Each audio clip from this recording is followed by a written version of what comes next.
You can never underestimate the power of human curiosity.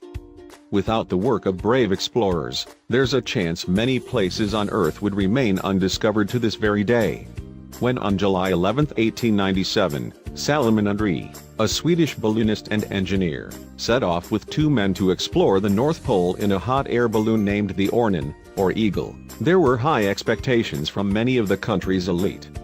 But as his journey began, trouble arose. And it wasn't until recently, once rolls of undeveloped film were found, that we finally learned the truth about this unbelievable expedition.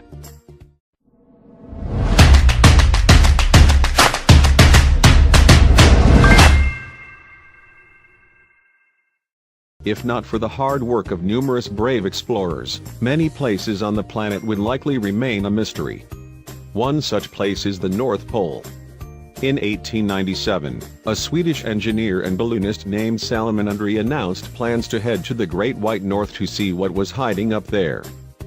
Then, on July 11, 1897, Salomon, along with two of his fellow countrymen, took off in a hot air balloon, built in Paris and nicknamed the Örnen, or Eagle, for the North Pole.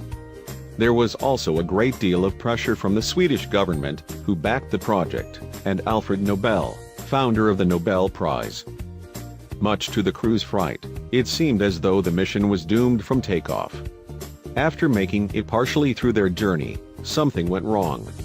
It wasn't until recently discovered rolls of film were found that people uncovered the truth of what went wrong all those years ago. When the hot air balloon was constructed by a French manufacturer, Salomon and his crew were led to believe it could withstand the harsh Arctic temperatures. Reality, however, would reveal some miscalculations. To prepare for takeoff, the manufacturers brought a specialized station to inflate their balloon to Danes Island, Norway, some 400 miles north from Scandinavia. At first, everything seemed to be going as planned. Not long after that, Salomon and his two-man crew were ready to begin their brave expedition to the then unexplored North Pole. Almost instantly, however, things went, ironically, south. Just moments after takeoff, two of the three steering ropes were lost. This was no small loss either.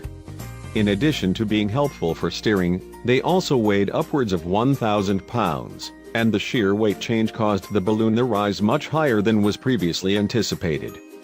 Cruising at such a high altitude caused the hot air balloon seams to freeze and begin leaking gas.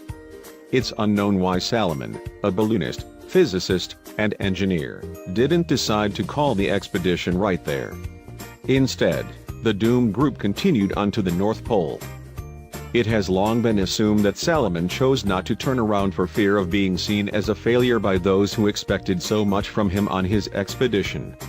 In the end, however, embarrassment would be the last thing on his mind. While the problems with the hot air balloon were critical, the balloon still somehow managed to drift through the Arctic sky for 3 full days. The men were so worried about what could happen that none of them slept. Eventually, they crashed, and the balloon would never fly again. Though Salomon and his crew were alive, they were suddenly stranded.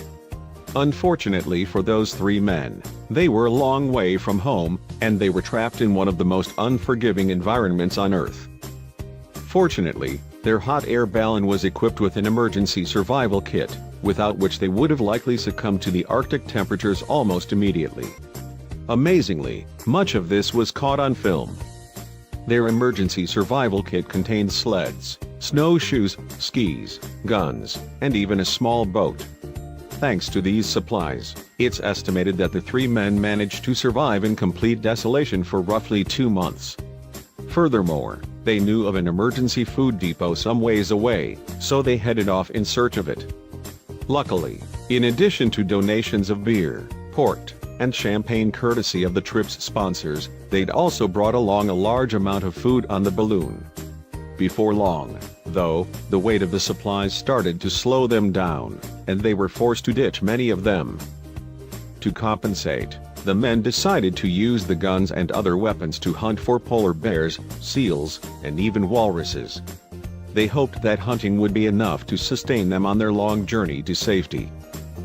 Unfortunately, much of the expedition was captured by its photographer, Niels Strindberg. At the time, he was utilizing a state-of-the-art cartographic camera that had been made to map the North Pole from the sky, rather than helping to map the previously unexplored territory. However, Niels' camera became a way for the men to document their incredibly strenuous journey. Additionally, the men all kept journals of the expedition. While Niels' journal was the most personal, those belonging to Salomon and the third adventurer, Frankel, specifically detailed where they were geographically. In the end, these details helped historians piece together their journey. Prior to the discovery of the photos and journals in 1930, details about the doomed expedition were scant at best. While Salomon and his companions did not survive, the information revealed in those documents revealed something amazing. Historians marveled at the sheer amount of distance the men were able to cover in such harsh temperatures, all traveling by foot, and all without much exploration experience prior to their expedition. At one point, it appeared as though the men attempted to build a home in order to survive the temperatures.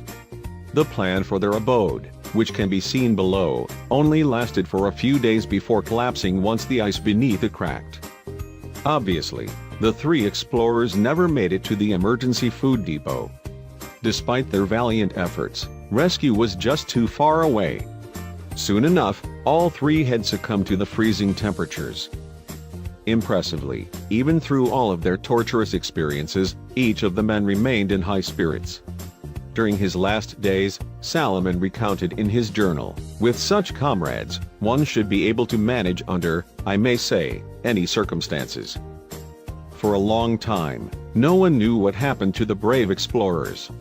Many wrongfully accused indigenous peoples of foul play. 30 years later, however, the remains of the men were discovered and immediately brought back to Sweden for a proper burial. The explorers' belongings were then donated to local museums, with Niels' photographs being placed in an exhibit at the Nordic Museum in Stockholm. Their story might have had a tragic ending, but nevertheless, their expedition was one for the ages. What a tragic way for their expedition to turn out. Thanks to their loyal documentation, people are still learning lots from everything they saw.